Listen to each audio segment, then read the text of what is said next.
시티즈 스카이라인2의 세 번째 개발 일지가 공개되었습니다. 대중교통과 화물교통에 대한 내용 함께 보시죠. 게임 초반에 잠금을 해제하고 사용하게 되는 대중교통은 버스와 택시라고 합니다. 버스와 택시 둘 다 일반 차량과 전기 차량이 있고 각각 차고지를 업그레이드하면 전기 차량을 이용할 수 있다고 합니다. 또한 게임 초반에 도시로 차량을 타고 오는 사람들도 있지만 차량 없이 오는 사람들도 있기에 이들을 위한 서비스로 택시와 시외버스를 통해서 도시로 유입되기도 한다고 합니다. 네, 시티즈 스카이라인에는 DLC로 추가되었던 시외버스 옵션이 기본 버스 차고지를 지으면 시티즈 스카이라인 2에서는 기본으로 사용할 수 있게 되었습니다. 버스는 기본 도로에 그대로 운영되게 할 수도 있고 전용 차선을 만들어서 전용 차선으로 주행하게 할 수도 있다고 합니다. 버스와 택시의 잠금을 해제하고 나면 그 외의 교통수단은 게임 중후반부터 모두 열리게 된다고 합니다. 이를 잘 활용해서 각자의 도시에 맞는 교통수단이 무엇인지 효율적으로 배치할 수 있을 것 같습니다. 지하철부터 살펴보겠습니다.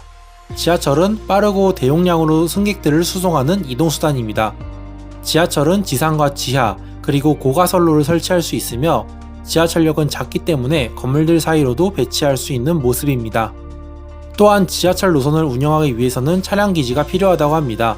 시티즈 스카이라인 1에서는 모드로 구현되었던 요소가 시티즈 스카이라인 2에서는 정식 콘텐츠로 등장했습니다.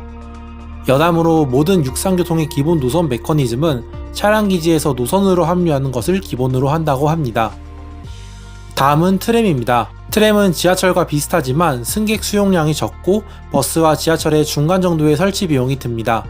단방향 선로를 특징으로 하는 이 운송수단은 트램 차고지를 출발해서 트램 선로가 깔려있는 곳이라면 고가선로, 교량, 터널의 형태로도 움직일 수 있으며 심지어 기존의 도로를 트램 선로로 업그레이드해서 이동하는 것도 가능하다고 합니다. 시티즈 스카이라인 2에는 또한 도시간 거래와 무역이라는 개념이 생겼기 때문에 화물 운송에 대한 개념이 강화되었습니다. 지금부터 설명할 교통수단들은 승객용과 화물용으로 나눠지는 운송수단입니다. 먼저 철도입니다. 철도 또한 철도 차량기지를 중심으로 해서 노선이 만들어지게 됩니다. 철도는 양방향 및 이중선로뿐 아니라 편도 열차선로, 고가선로, 교량, 터널, 그리고 지형을 깎은 선로 옵션을 이용할 수 있다고 합니다. 기차역은 추가 플랫폼들을 제작하고 업그레이드 할 수 있으며 다른 대중교통과 환승할 수 있는 시설들을 제공한다고 합니다. 또한 철도교통에는 화물 운송 시스템이 함께 있습니다. 도시에 화물열차 터미널을 지으면 도시 내 기업들은 화물열차 터미널을 통해 수입과 수출의 물류센터로도 사용할 수 있다고 합니다. 그리고 이런 화물열차 터미널이 외부 연결과 연결되면 이 화물 기차역을 통해 외부로 수출 혹은 수입을 할 수 있다고 합니다. 물론 도시 내에서 화물의 이동은 트럭으로 이루어지기 때문에 화물 철도 터미널 주변의 도로는 교통체증을 줄일 수 있게 설계돼야겠죠?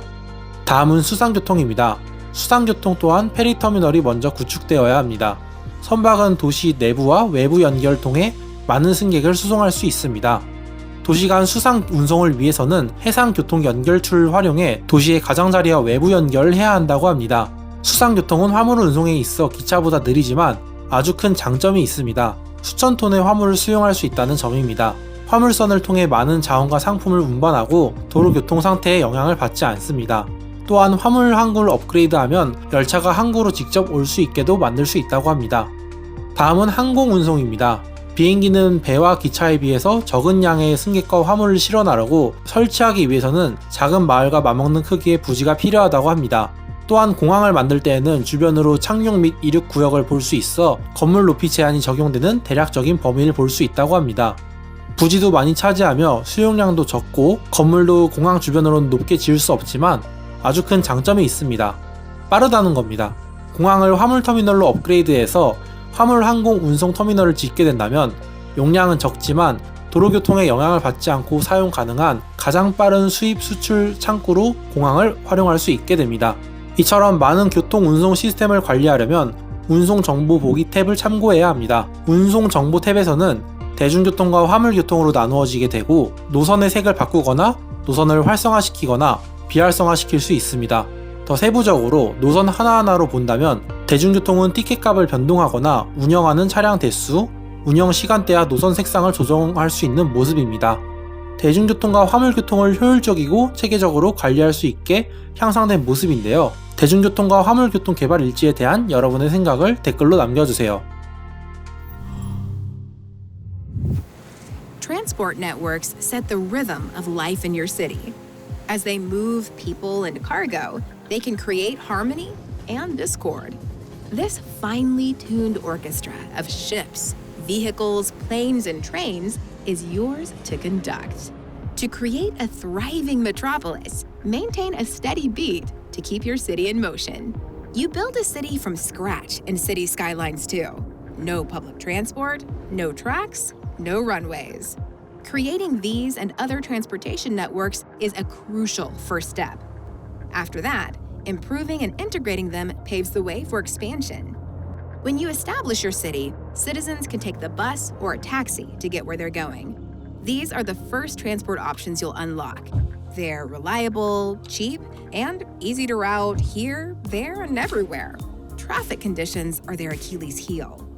It's no big deal in a new metropolis, but it is for a growing city. That's when you'll level up your public transport. Think trains, trams, and subways. Each one has pros and cons. They're all expensive to build and complicated, requiring depots, tracks, and stops where passengers can buy tickets and get on and off. That means they can't offer the far-reaching service of a bus line or the door-to-door service of a taxi. On the other hand, they're more efficient, not least because they carry more people and cargo and reduce road congestion. Let's start with subways. They're fast, high capacity, and they take up very little room when they're underground. If they operate above ground, you can run them on elevated tracks so they don't get tangled up with road traffic. Trams. They're more flexible than trains, so you can more easily add lines to service new and expanded neighborhoods. Build tram tracks on existing roads, or run them on dedicated tracks if that's the best way to keep the hustle and bustle dialed up. Trains carry loads of people too, and not just suburbanites. They can bring visitors from outside your city in large numbers. Trains play another critical role as cargo transport. Build a cargo train terminal, and you build a hub where businesses can receive, ship, and store incoming and outgoing goods. Water transportation is another option for passenger travel and moving cargo. It's another high-capacity network, though water transport's real potential lies in imports and exports. You see, cargo ships might be slower than trains, but these bad boys can carry 1,000 tons of stuff to and from your city. Yeah, that's right. You can trade with other cities. So you'll need somewhere to house all the goods and resources coming and going. Easy. Like cargo train terminals, cargo harbors double as cargo storage facilities. Like all of the other networks, air transportation has drawbacks. Planes carry fewer passengers and less cargo than ships and trains. Airports are also astronomically expensive and have the footprint of a small town. However, air transport has a pretty irresistible advantage: speed. Plus, planes won't add to road congestion, they don't follow a rigid track, and they make outside connections incredibly easy. The transport mix in your city will become complex and intricate. Use the transportation overview to review passenger and cargo transportation networks separately. Filter again by transport type to see high-level details about individual lines and toggle them on or off. Use the transportation info view to understand the impact of your networks. Plan and manage transportation networks carefully to find the right tempo for the movement of people and cargo. Conduct it perfectly, and every citizen, trader, and tourist will march your city toward greatness.